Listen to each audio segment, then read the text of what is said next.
Hey everybody, it's James. As you can see, I'm obviously not at my desk. I'm in my car, and in fact, this is the car that I'm actually using to learn how to race in my free time. And I promise you, this video does relate to what the rest of my channel typically is about. And so just bear with me, and I'll get to that in just a second. You know, as we're kind of coming out of the lockdown or quarantine or shelter in place, whatever you want to call it, in California, I've kind of got these track days lined up where there are days that are coming up where I'm going to be hitting the racetrack in this car to practice. And as you can see, my helmet is there. It's kind of ready to go. And that got me kind of thinking that there's actually a lot that I've learned from learning to race cars that is actually applicable to life and in general. And you know, what's true on the racetrack is often true in life as well. So I wanted to share with you the top 3 life lessons that I think I've learned or have really become more kind of well-versed in thanks to learning how to race. So here we go. The first kind of life lesson that I've learned from racing is to plan ahead, to anticipate what you're going to need to do. In racing, what a lot of people do, what a lot of rookies do is, you know, when you get to a curve in the track, you get to the curve, you're like, oh, I got to turn left, and so then that's when you crank the wheel.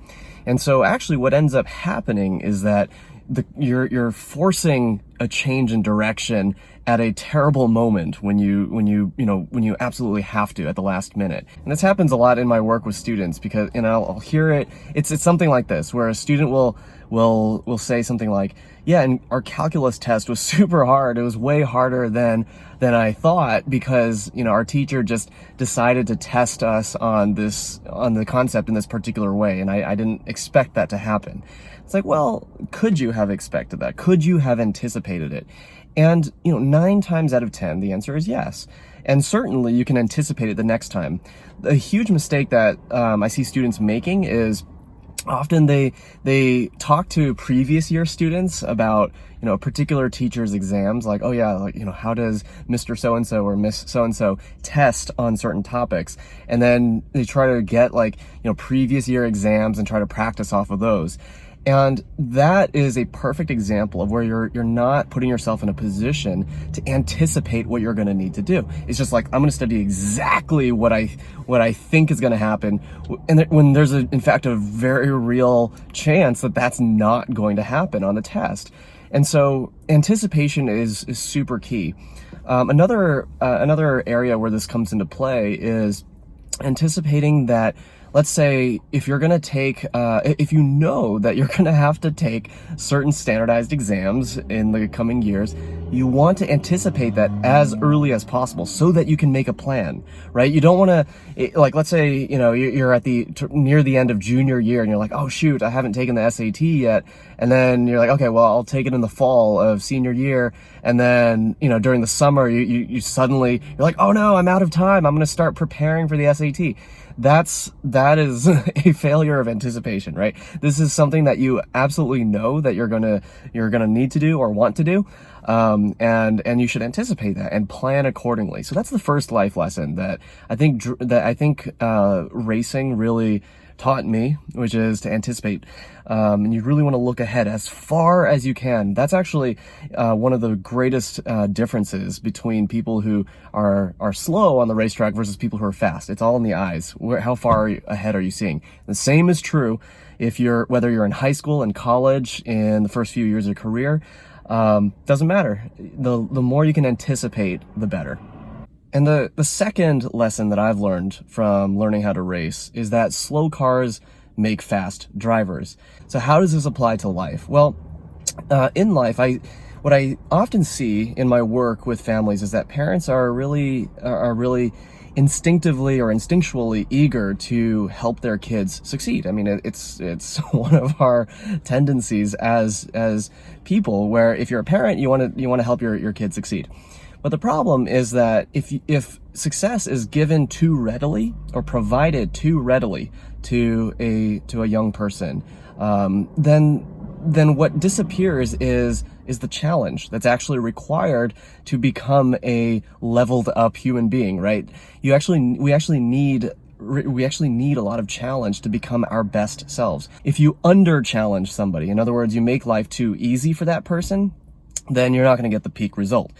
On the other hand, if you start to increase the level of challenge that you have that person face, so if you're a parent and you're like, okay, I'm going to actually have my child work harder, go through some gnarly, low-paying, unglamorous jobs to know like what it's like to earn $1, then as you challenge the person more, then the results become much better.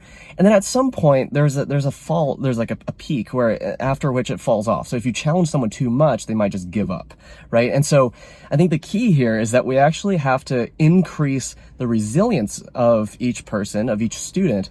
And if you're listening to this and you're a student, really look into, after this video, go ahead and search what's called a growth mindset. This is actually super important, this concept. The phrase was coined by a professor at Stanford named Dweck, and a growth mindset is one of the best ways that you can actually become more resilient and turn challenges into growth, right? That resilience is essentially that. Like, what's your ability to turn challenge into growth? And so what happens is that parents don't want their kids don't want to challenge their kids beyond that optimal point. They're like, oh man, like if I challenge my kid too much, then there could be a huge drop off in the result, and my kid just might just give up. So out of fear of that result, a lot of parents go a little too far on the other side and don't challenge their children enough, and the result is that the level of resilience goes down. And so slow cars make fast drivers. Challenges make you a stronger individual.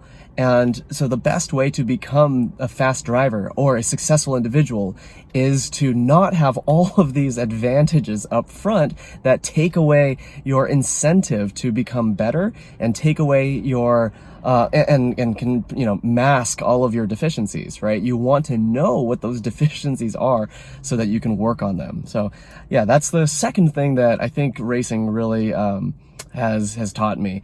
And I nowadays I still drive a it's like a decent car, but it's still on the slow end. And I see when I go to the track, I try to compare myself not based on how fast I'm going compared to everybody else, but rather how is my technique. There are almost everybody at the track is faster than I am on the track, but I'm not here to win races right now. I'm here to develop my skills that will then allow me to win races.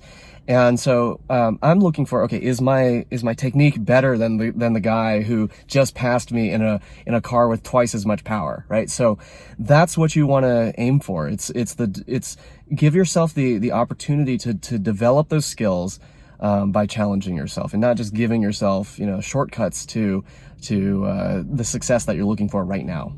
And the third lesson that I've learned from racing is that in order to finish first, you have to finish first, right? What does that mean? Well, that means that if you overextend yourself, then that can actually be counterproductive. You have to focus on sustainability. And in the world of racing, there's like two components of that. There's you and there's the car. If you overextend yourself, you're trying a little too hard in an unsustainable way, then towards the end of the race, you're going to get tired, you're going to make mistakes, and then you could stuff your car into a wall, right? And that's no fun. And on the car side, well, then if you push the car a little too hard, then any number of, mechanical failures can happen, or maybe you wear down your tires, and so then you actually become slower.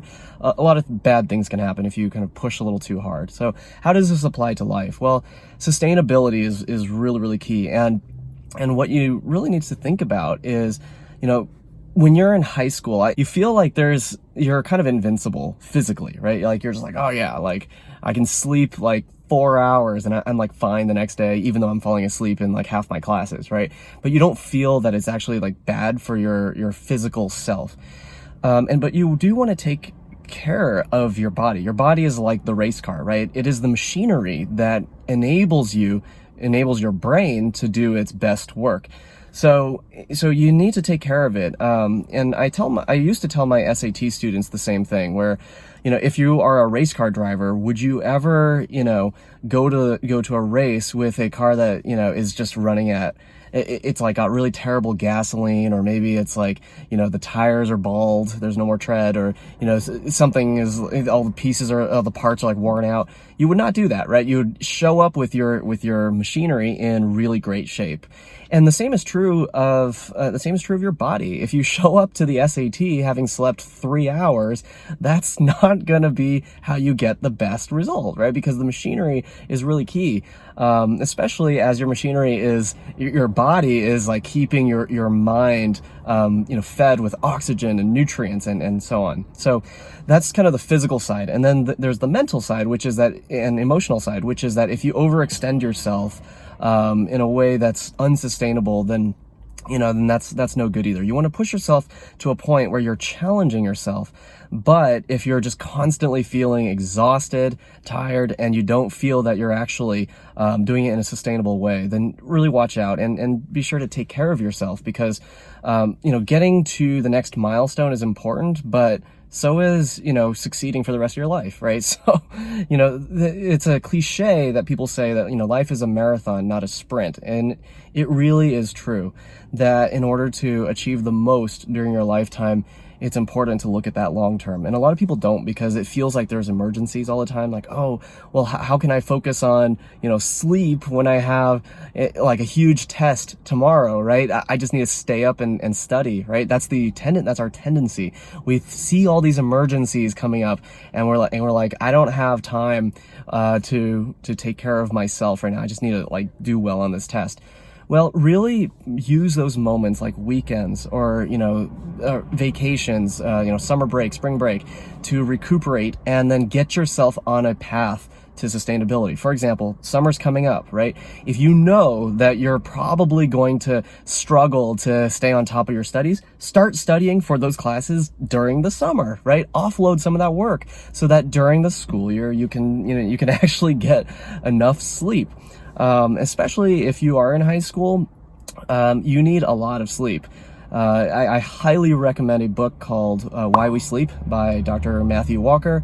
He's a sleep, expert, perhaps the world's sleep expert, and he's up at UC Berkeley. And it was so illuminating for me to just hear him in a podcast. I actually haven't read the whole book, but I know that the book is full of incredible facts about what is so important about sleep. And so that's probably one of the best ways that you can enhance your performance in the long run and in the short run as well.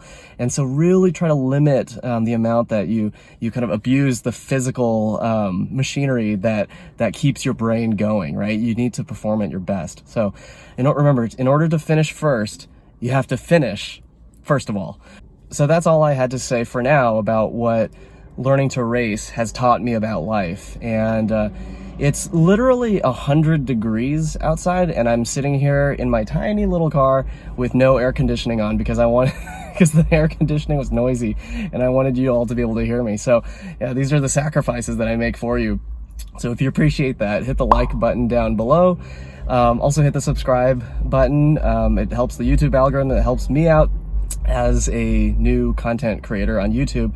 And I hope that you got something out of this. And it's not just about racing, right? I think it's really great to be able to pull life lessons out of whatever it is you're doing. If you're into basketball, think about how that applies to life, right? If you're into, drawing or painting, think about the life lessons you can pull from whatever